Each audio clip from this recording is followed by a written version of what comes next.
Hello everyone. तो कैसे हैं आप सब लोग। आई होप आप लोग अच्छे होंगे, अपना और अपनी पढ़ाई का ध्यान बहुत अच्छे तरीके से रख रहे होंगे। जैसा कि आप सभी को पता है, डेली न्यूज़ एक्सप्रेस में हम लोग डेली की न्यूज़ कवर करते हैं। चलिए स्टार्ट करते हैं आज के सेशन के साथ welcome to Radian Learning. Radian Learning के ऑफिशियल यूट्यूब चैनल पर मैं उपासना जैन आप सभी का स्वागत करती हूँ। देख लेते हैं आज के सेशन में क्या क्या इंपॉर्टेंट रहने वाला है। सबसे पहले अगर मैं आपको बताऊं तो आज हम स्टार्ट करेंगे न्यूज़ से। ठीक है, सबसे पहले मैं न्यूज़ बताऊंगी, उसके बाद में उससे रिलेटेड एमसीक्यू किस टाइप का बनेगा वो डिस्कस करेंगे। इंपॉर्टेंट न्यूज़ जो उससे रिलेटेड है वो सारी डिस्कस करेंगे। जीके और एक्स्ट्रा फैक्ट अगर कोई है तो वो भी देखेंगे। मैप बेस अगर कोई न्यूज़ की बात हुई है तो उसको डिस्कस करेंगे विद लोकेशन एंड रिवीजन की बात करें तो हमने ये स्टार्ट किया है कि लास्ट में ना हम लोग वन लाइनर के फॉर्म में कुछ पिछले महीने का उससे पिछले महीने का रिवीजन के फॉर्म में देखेंगे 10 statements, right, fill in the blanks के फॉर्म में या फिर वन लाइनर के फॉर्म में। चलिए स्टार्ट कर लेते हैं आज का धमाकेदार सेशन जो आप लोगों के लिए सभी एग्जाम्स के लिए बहुत ज्यादा इंपॉर्टेंट रहने वाला है। चलिए, जैसा कि आपको पता है हम अपने दिन की शुरुआत एक प्यारे से कोटेशन के साथ में करते हैं। तो भाई आज का कोटेशन है क्या? आज का कोटेशन है, जिंदगी खेलती भी उसी के साथ है जो खिलाड़ी बेहतरीन होता है। दर्द सबके एक से है मगर हौसले सबके अलग अलग हैं। कोई हताश होकर बिखर जाता है तो कोई संघर्ष करके निखर जाता है। मतलब यहाँ पर बताया गया है, अगर आपके साथ में कोई चीज हो रही है, कोई मिस हैपनिंग हो रही है तो उसको अच्छे तरीके से आप समझिए, संवारिए उन चीजों को, हौसला रखिए। ठीक है, हौसला रखिए, संघर्ष करिए, डेफिनेटली आपको सक्सेस मिल जाएगी, आप लोग निखर जाएंगे। बिखरने की जरूरत नहीं है, सैड होके मत रहिए, हताश होके मत रहिए, सारी चीजों को अच्छे तरीके से समझिए, सीखिए, संघर्ष करिए और निखर जाइए। चलिए, तो आई होप सब लोग इन चीजों को अपने लाइफ में इंप्लीमेंट करने का ट्राई करेंगे। देख लेते हैं आज की फर्स्ट न्यूज क्या कह रही है। फर्स्ट न्यूज में हम लोग डिस्कस करेंगे हरदीप सिंह पुरी के बारे में। Hardeep Singh Puri unveils statue of महारानी लक्ष्मीबाई इन हिसार कॉलेज। अब यहाँ से क्वेश्चन किस टाइप का बनेगा वो डिस्कस करते हैं अगले स्लाइड में। यहाँ पर क्वेश्चन में आपसे डायरेक्टली पूछ लेगा क्या, which minister has unveiled the statue of Rani Laxmibai at the Maharani Laxmibai college for women Bhiwani Rohilla in Hisar through video conferencing. मतलब किस मंत्री ने वीडियो कॉन्फ्रेंसिंग के माध्यम से हिसार, जो कि हरियाणा में है, हिसार के भिवानी रोहिल्ला के महारानी लक्ष्मीबाई कॉलेज में रानी लक्ष्मीबाई की प्रतिमा का अनावरण किया। So if we talk about our correct answer, तो भाई हमारा करेक्ट आंसर क्या बन जाएगा? हरदीप सिंह पुरी। हरदीप सिंह पुरी इसका करेक्ट आंसर बन जाएगा। चलिए अब इसके बारे में कुछ इन्फॉर्मेशन ले लेते हैं। यहाँ पर आप लोग को पता होना चाहिए कौन सी मिनिस्ट्री इनके पास हमें देखने को मिलती है। कौन सी मिनिस्ट्री हमें देखने को मिलेगी? Union minister of housing and urban affairs and petroleum and natural gas हमें इनके पास हाल फिलहाल में देखने को मिलेगा, हरदीप सिंह पुरी जी के पास। चलिए, इन्होंने अनवेल किया है स्टैचू किसका? रानी लक्ष्मीबाई जी का। कहां पर? महारानी लक्ष्मीबाई कॉलेज फॉर वुमेन, जो कि कहां पर है? भिवानी रोहिल्ला इन हिसार, जो कि हरियाणा में पड़ता है, ये भी आपको पता होना चाहिए। चलिए अब देख लेते हैं कुछ और इनके बारे में। रानी लक्ष्मीबाई को ब्रिटिश राज के दमन के खिलाफ विद्रोह का एक प्रमुख प्रतीक बताते हुए मंत्री जी ने कहा, क्या कहा? उनका जीवन राष्ट्रवाद और भारतीय महिलाओं को पीढ़ियों से प्रेरणा देने वाला रहा, जिन्होंने अंग्रेजों के खिलाफ अत्यंत बहादुरी, कौशल और शक्ति के साथ में भारत की स्वतंत्रता क्रांति का नेतृत्व किया। आप सभी को पता है रानी लक्ष्मीबाई जी क्यों इंपॉर्टेंट है। ठीक है, तो इन्हीं सब चीजों को डिस्कस करते हुए इनके स्टैचू को अनवेल किया गया, अनावरण किया गया। किनके द्वारा ये आपको पता होना चाहिए, कहां पर किया गया ये भी आपको पता होना चाहिए। जिन मिनिस्टर ने किया उनके पास कौन कौन सी मिनिस्ट्री है ये भी आपको पता होना चाहिए। चलिए, तो सारी चीजें हम लोगों ने डिस्कस कर ली है। अब बात करते हैं आज की अगली न्यूज की, जो कि है भारत बिल पे, एनपीसीआई। सबको पता है एनपीसीआई की फुल फॉर्म और डिस्कस कर लें थोड़ी सी। National payments corporation of India. तो एनपीसीआई की एब्रीविएशन से रिलेटेड अगर एग्जाम में क्वेश्चन पूछा जाएगा तो एनपीसीआई की फुल फॉर्म भी आपको पता होनी चाहिए, जो कि क्या है? जो कि है national payments corporation of India. चलिए अब क्वेश्चन क्या है, प्रॉपर तरीके से न्यूज क्या है वो भी डिस्कस करेंगे आगे के स्लाइड में। क्वेश्चन में आपसे पूछा जाएगा क्या?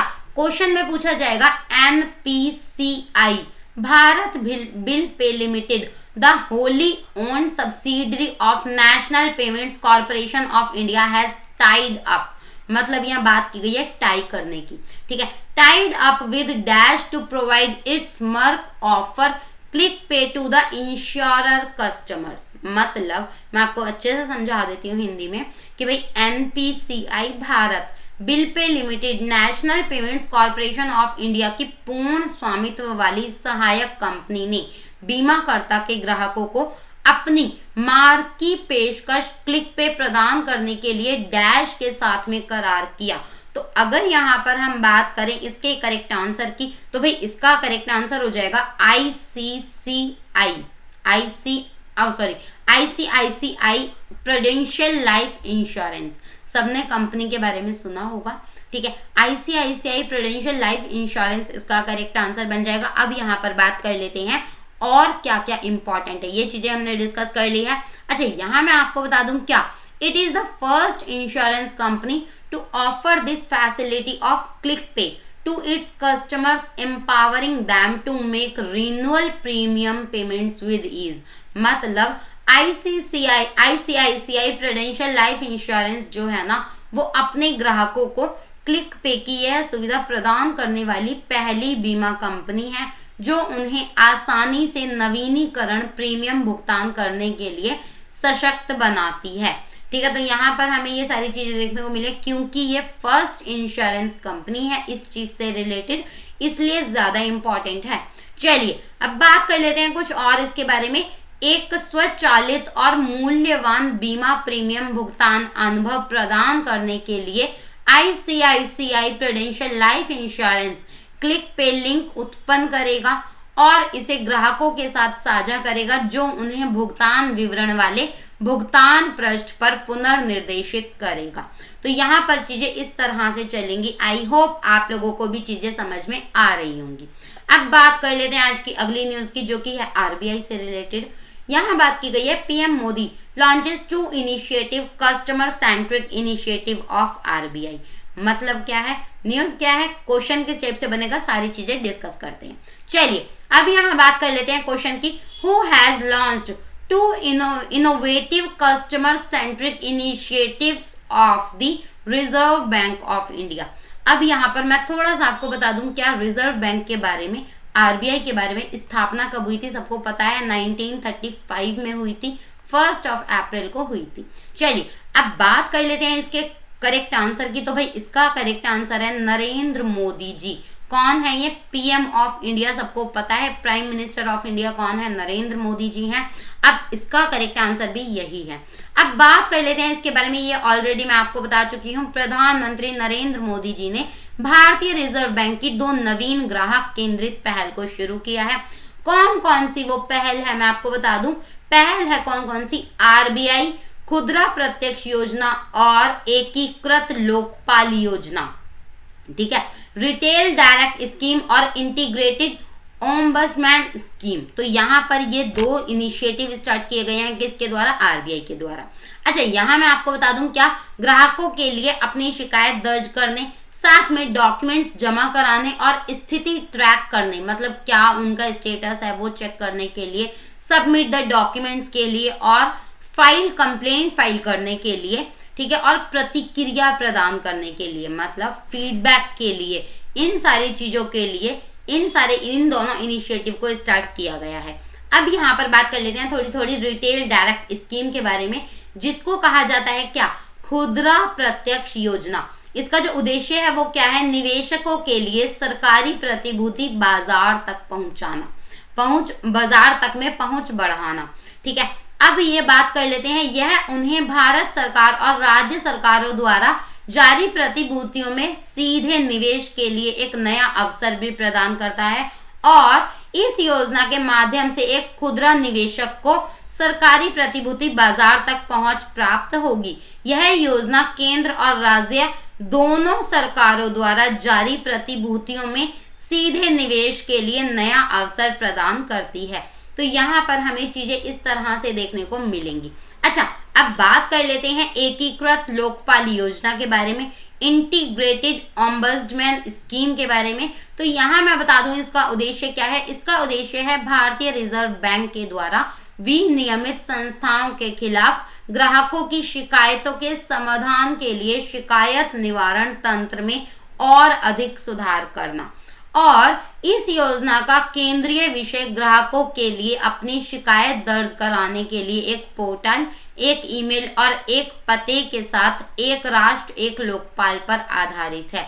तो ये भी आपको पता होना चाहिए। यहाँ पर चीजें इस तरह से चल रही हैं। और अगर बात की जाए एकीकृत लोकपाल योजना की, तो ये आरबीआई से रिलेटेड मतलब आरबीआई से रिलेटेड ये स्कीम हमें देखने को मिल जाती है।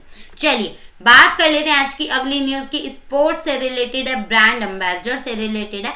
देख लेते हैं क्वेश्चन क्या बनेगा। न्यूज में थोड़ा थोड़ा हमें समझ में आ रहा है।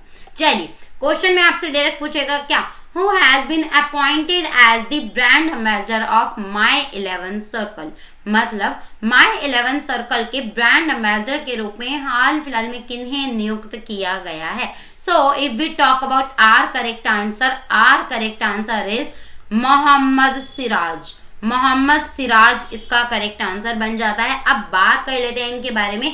Games 24/7 fantasy cricket platform My 11 Circle announced Indian cricketer Mohammed Siraj as its new brand ambassador.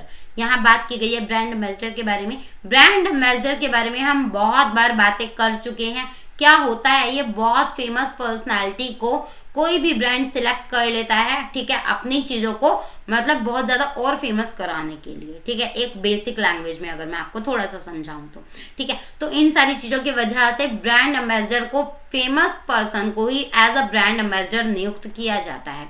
चलिए अब बात मैं कर लूं थोड़ी सी other brand ambassador of M11 circle. अब यहाँ पूछा जा सकता है और कौन कौन इस ब्रांड के एम्बेसडर रहे हैं। सौरव गांगुली आपको पता होना चाहिए, ठीक है, अजिंक्य रहाणे और VVS लक्ष्मण, ये तीनों भी हमें यहाँ पर इस ब्रांड के एम्बेसडर देखने को मिले हैं। अब यहाँ मैं बता दूं मोहम्मद सिराज के बारे में। तो मोहम्मद सिराज भारतीय टीम के लिए खेलते हैं और IPL में रॉयल चैलेंजर बैंगलोर का प्रतिनिधित्व भी करते हैं। रॉयल चैलेंजर बैंगलोर की टीम से ये रिलेटेड है, जो कि IPL की एक टीम है और भारतीय क्रिकेट टीम के लिए ये प्लेयर हैं। चलिए अब बात कर लेते हैं आज की अगली न्यूज की। बहुत ज्यादा इंपॉर्टेंट ये वाली न्यूज होने वाली है आप लोगों के लिए। यहाँ बताया गया है क्या, यहाँ बताया गया है president Ramnath Kovind addresses 51st conference of governors and LGs। चलिए देख लेते हैं क्वेश्चन क्या बनेगा। क्वेश्चन में डायरेक्टली आपसे पूछ लेगा क्या, और भी इंफॉर्मेशन हमें यहाँ दी गई है वो भी डिस्कस करेंगे। अच्छा क्वेश्चन में आपसे डायरेक्ट पूछेगा क्या, who addressed the 51st conference of governors and lieutenant governors at Rashtrapati Bhavan in new Delhi. तो यहाँ पर हमें लोकेशन भी क्लियर हो गई, कहाँ पर हुआ है ये भी क्लियर हो गया, कौन सा एडिशन हुआ है ये भी क्लियर हो गया, कौन सी कॉन्फ्रेंस हुई है ये भी क्लियर हो गया, और किन्होंने की है ये हम आपको बता ही चुके हैं। सो आपको पता होना चाहिए प्रेसिडेंट ऑफ इंडिया इसका करेक्ट आंसर होगा। चलिए अब बात कर लेते हैं कुछ और इसके बारे में। ये हम लोग ऑलरेडी डिस्कस कर चुके हैं। 51st कॉन्फ्रेंस हुई है, कौन सी, गवर्नर्स एंड लेफ्टिनेंट गवर्नर्स की, कहाँ पर, राष्ट्रपति भवन में जो कि न्यू दिल्ली में है। किन्होंने इसको एड्रेस किया है, इंडिया के प्रेसिडेंट जो कि हैं श्री रामनाथ कोविंद जी। चलिए अब बात कर लेते हैं कुछ और इनके बारे में, इस कॉन्फ्रेंस के बारे में। अब मैं आपको बता दूं कि भाई क्या राष्ट्रपति रामनाथ कोविंद की अध्यक्षता में यह चौथा सम्मेलन हमें देखने को मिला है, ठीक है। The governors and lieutenant governors from all state and union territories across the country attended the conference along with Prime Minister Narendra Modi, Vice President Venkaiah Naidu and Union Home Minister कौन है, अमित शाह। चलिए अब यहाँ मैं आपको बता दूं देश भर के सभी राज्यों और केंद्र शासित प्रदेशों के राज्यपालों और उपराज्यपालों ने प्रधानमंत्री नरेंद्र मोदी, साथ में उपराष्ट्रपति वेंकैया नायडू और केंद्रीय गृह मंत्री अमित शाह के साथ इस सम्मेलन में पार्टिसिपेट भी किया। तो यहाँ पर हमें चीजें इस तरह से देखने को मिल रही हैं। रामनाथ कोविंद जी की मतलब अध्यक्षता में यह चौथा सम्मेलन हमें देखने को मिला। चलिए बात कर लेते हैं आज की अगली न्यूज की, जो कि क्या है, ये रक्षक। समझ में आ रहा है, ठीक है, रक्षक यहाँ पर लिखा हुआ है, समझ में आ रहा है तो बता दो, नहीं आ रहा है तो कोई बात नहीं, डिस्कस कर लेते हैं हम लोग। चलिए बात कर लेते हैं क्वेश्चन की। क्वेश्चन आपसे डायरेक्टली क्या पूछेगा, which state has launched a first of its kind road safety initiative named Rakshak to train first responders of road accidents. मतलब सड़क दुर्घटनाओं के पहले उत्तरदाताओं को प्रशिक्षित करने के लिए किस राज्य ने रक्षक नाम से अपनी तरह की पहली सड़क सुरक्षा पहल शुरू की। So if we talk about our correct answer, तो भाई इसका करेक्ट आंसर है उड़ीसा। उड़ीसा इसका करेक्ट आंसर बन जाता है। चलिए अब बात कर लेते हैं कुछ इसके बारे में। The state government of Orissa has launched, as already I told you कि भाई रक्षक नाम का जो इनिशिएटिव है ना, ये उड़ीसा के द्वारा स्टार्ट किया गया है।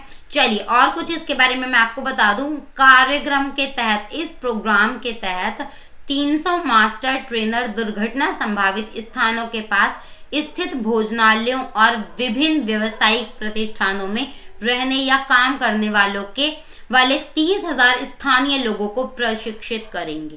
ठीक है, यहाँ पर बात की गई है इसके बारे में। और इन 30,000 स्वयं सेवकों को सड़क हादसों के लिए प्रथम प्रतिक्रियाकर्ता के रूप में प्रशिक्षित किया जाएगा।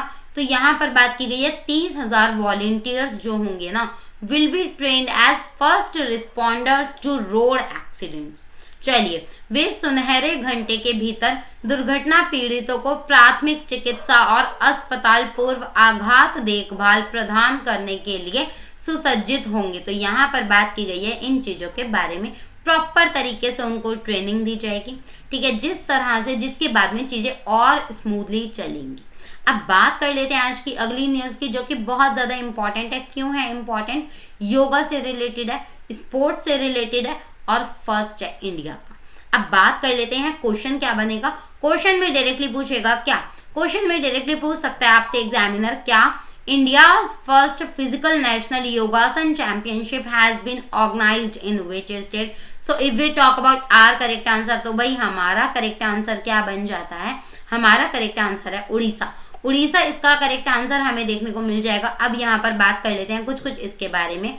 यहाँ मैं आपको बता दूं, इंडियाज फर्स्ट फिजिकल नेशनल योगासन चैंपियनशिप हैज बीन ऑर्गेनाइज्ड इन भुवनेश्वर। उड़ीसा के भुवनेश्वर में हमें देखने को मिलेगा कब से कब तक? 11 से लेकर 13 नवंबर तक। 11 से लेकर 13 नवंबर तक हमें ये देखने को मिलेगा। अच्छा, अब यहाँ मैं आपको बता दूं, क्या राष्ट्रीय योगासन स्पोर्ट्स चैंपियनशिप 2021-22 का जो आयोजन होगा वो राष्ट्रीय योगासन स्पोर्ट्स फेडरेशन के द्वारा उड़ीसा राज्य के सहयोग से किया जाएगा। लाइक काइंड ऑफ कोलैबोरेशन हम इसे कह सकते हैं इन शॉर्ट। ठीक है, तो कोलैबोरेशन इसमें यहाँ हमें देखने को मिला है उड़ीसा स्टेट के साथ में।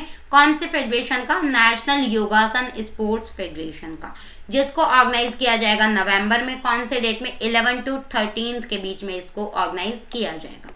चलिए अब बात कर लेते हैं कुछ और इसके बारे में। इस आयोजन में 30 राज्यों के लगभग 560 युवा योगासन स्पोर्ट्स एथलीट पार्टिसिपेट करेंगे। और इस आयोजन का जो उद्देश्य है वो योग को बढ़ावा देना और इसके चारों ओर एक वैश्विक ब्रांड बनाना, इससे उच्च मानकों और बेंचमार्क के साथ एक प्रतिस्पर्धी खेल के रूप में भी चित्रित करता है। तो यहाँ पर बातें की गई हैं किसके बारे में? 30 states would taking part in this event and 560 young योगासन स्पोर्ट्स एथलीट्स इसमें पार्टिसिपेट करने वाले हैं। चलिए बात कर लेते हैं आज की अगली न्यूज की, जो कि है डे से रिलेटेड। वर्ल्ड निमोनिया डे कब ऑब्जर्व किया जाता है? 12 नवंबर को। क्वेश्चन क्या बनेगा? क्वेश्चन में पूछी जाएंगी 2 स्टेटमेंट। अच्छा, यहाँ मैं आपको एक चीज क्लैरिफाई कर दूं कि भाई स्टेटमेंट वाले क्वेश्चन ना मोस्टली एसएससी के एग्जाम में अभी देखने को नहीं मिल रही हैं, बट हाँ इन फ्यूचर जिस तरह से लेवल अप हो रहा है एग्जाम्स का, तो एसएससी के एग्जाम्स में भी हमें देखने को मिल सकते हैं कौन कौन से क्वेश्चन, स्टेटमेंट टाइप के क्वेश्चन। बट अभी फिलहाल हमें देखने को नहीं मिल रहे हैं। लेकिन हाँ, स्टेटमेंट वाले क्वेश्चन हमें सीडीएस के एग्जाम में या फिर और भी कोई अपर लेवल के एग्जाम्स होते हैं तो उन एग्जाम्स में जरूर देखने को मिलते हैं। चलिए अब यहाँ पर बात कर लेते हैं। 2 स्टेटमेंट हमें दी गई हैं। ठीक है, ये हम डिस्कस कर चुके हैं किस टाइप से हमें आंसर देना है। या तो दोनों करेक्ट होंगी या दोनों रॉन्ग होंगी या फिर एक करेक्ट होगी एक रॉन्ग होगी। अब पढ़ लेते हैं दोनों स्टेटमेंट्स। फर्स्ट स्टेटमेंट हमें दी गई है वर्ल्ड निमोनिया डे। ठीक है, पी इसमें साइलेंट होगा, आपको पता होना चाहिए। World pneumonia day is observed across the world on November 12 every year. Slide में हमने देखा था पिछले वाली 12 नवंबर को ही इसको ऑब्जर्व किया जाता है। अब यहाँ पर सेकंड स्टेटमेंट हमें दिया है क्या, सेकंड स्टेटमेंट में बोला है world pneumonia day 2021 is an annual event that was first celebrated in the year 2009। yes, अगर हम बात करें करेक्ट आंसर की तो भाई इसका करेक्ट आंसर है both statement are correct. Both statements हमें करेक्ट देखने को मिल जाती हैं। अब यहाँ मैं आपको बता दूं इसके बारे में, यहाँ पर मैं आपको बता दूं क्या, यहाँ पर हम बात कर लेते हैं इसके बारे में। 12 नवंबर को हर साल इसको ऑब्जर्व किया जाता है वर्ल्ड निमोनिया डे को। क्यों? To raise the awareness, promote prevention and treatment and produce action to combat the disease। मतलब जागरूकता बढ़ाने के लिए, रोकथाम और उपचार को बढ़ावा देने के लिए और बीमारी से निपटने के लिए कार्यवाही करने के लिए हर साल 12 नवंबर को दुनिया भर में विश्व निमोनिया दिवस ऑब्जर्व किया जाता है। चलिए अब यहाँ मैं आपको बता दूं फर्स्ट जो सबसे पहले ऑब्जर्व किया गया था 2009 में इसको ऑब्जर्व किया गया था सबसे पहले। अच्छा अब यहाँ डिस्कस कर लेते हैं कुछ और इसके बारे में। यह दिवस 12 नवंबर 2009 को global coalition against child pneumonia के द्वारा मनाया गया था।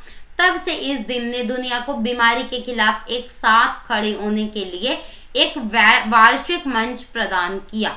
निमोनिया से संबंधित विभिन्न आयोजनों और गतिविधियों के माध्यम से पूरे विश्व में इस दिवस को मनाया जाता है। तो ये चीजें आपको पता होनी चाहिए। आई होप चीजें क्लियर हो रही होंगी। अब यहाँ पर बात कर लेते हैं आज की अगली न्यूज की, जो कि है बहुत ज्यादा इंपॉर्टेंट। क्यों इंपॉर्टेंट है डिस्कस कर लेते हैं। पब्लिक सर्विस ब्रॉडकास्टिंग, समझ में आ रहा है? नहीं आ रहा? क्वेश्चन देखते हैं फिर समझ में आएगा। चलिए क्वेश्चन में बोला गया है क्या, public service broadcasting day is celebrated on dash November every year.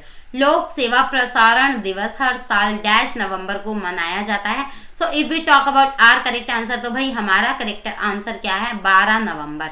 12 नवंबर को इसको ऑब्जर्व किया जाता है। अब यहाँ पर बात कर लेते हैं इसके बारे में।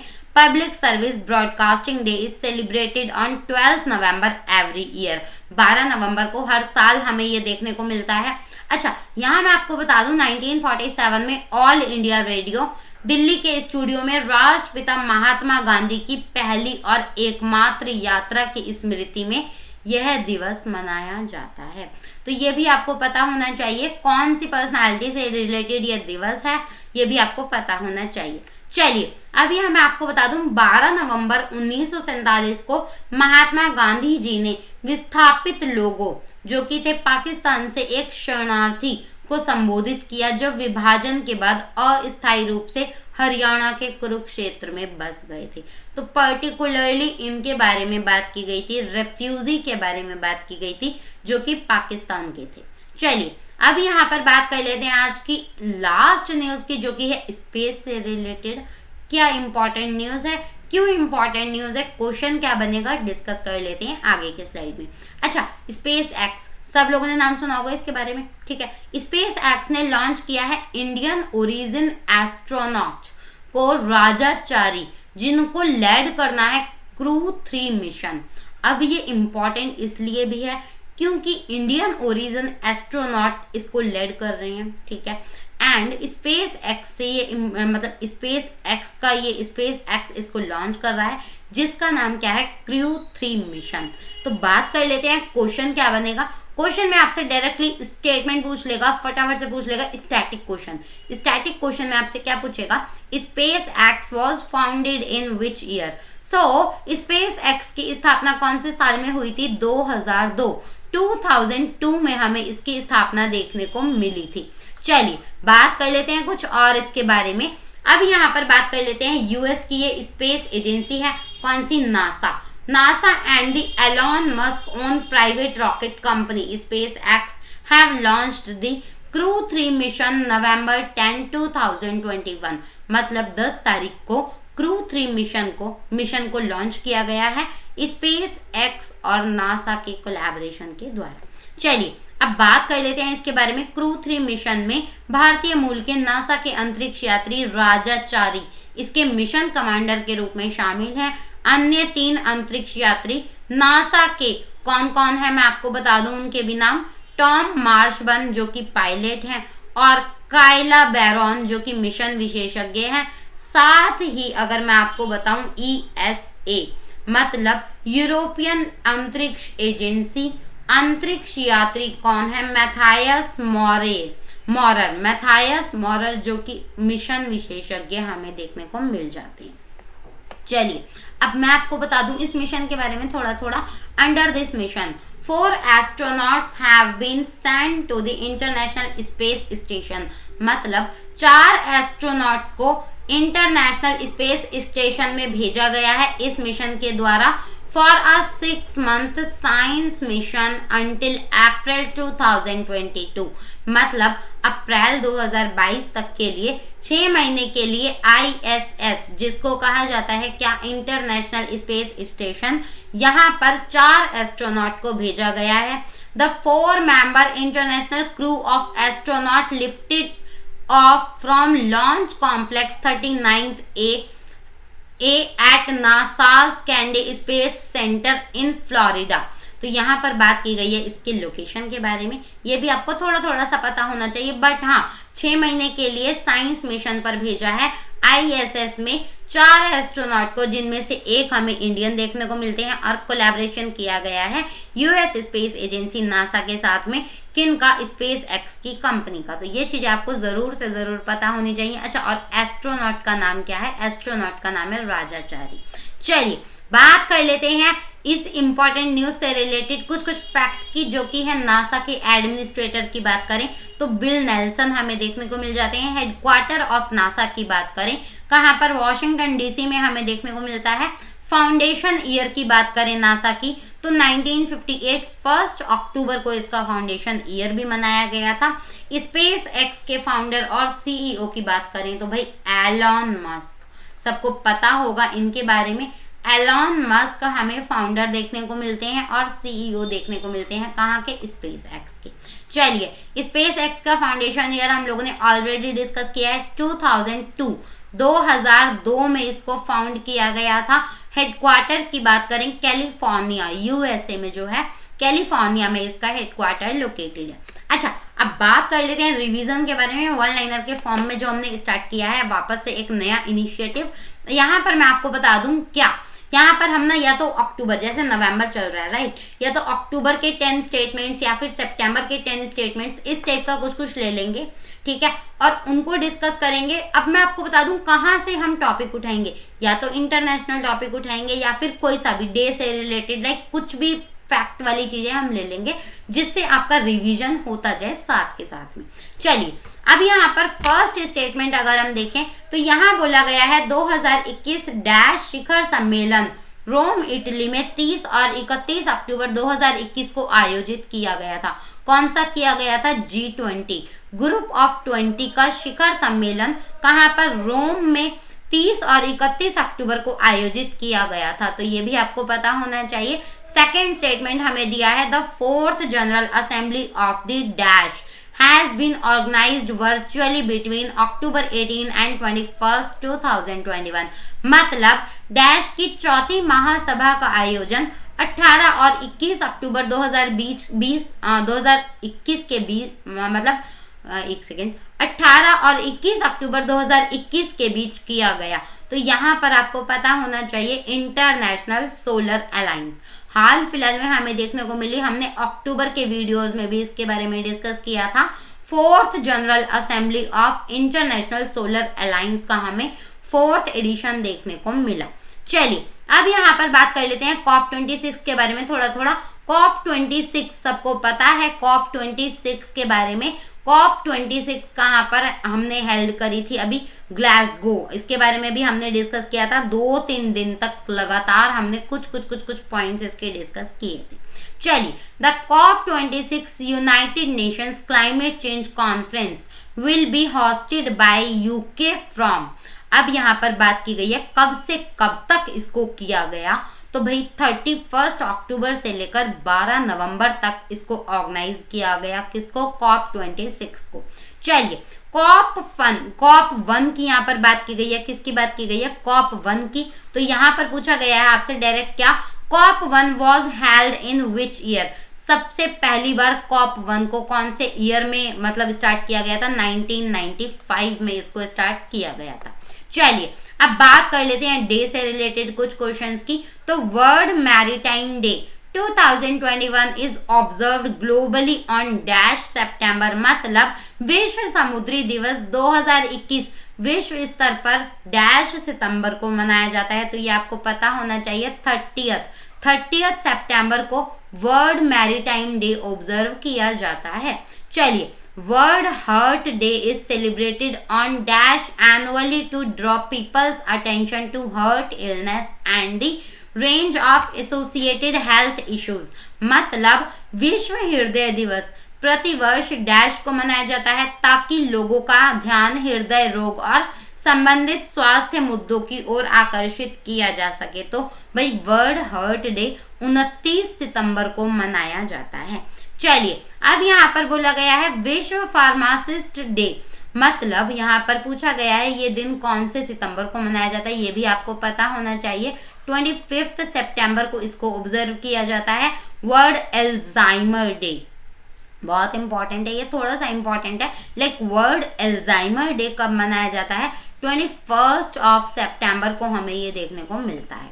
चलिए बात कर लेते हैं आज की लास्ट स्टेटमेंट की। तो लास्ट स्टेटमेंट है आप लोगों का, every year the full week ending on the last Sunday of September is observed as the international week of the def.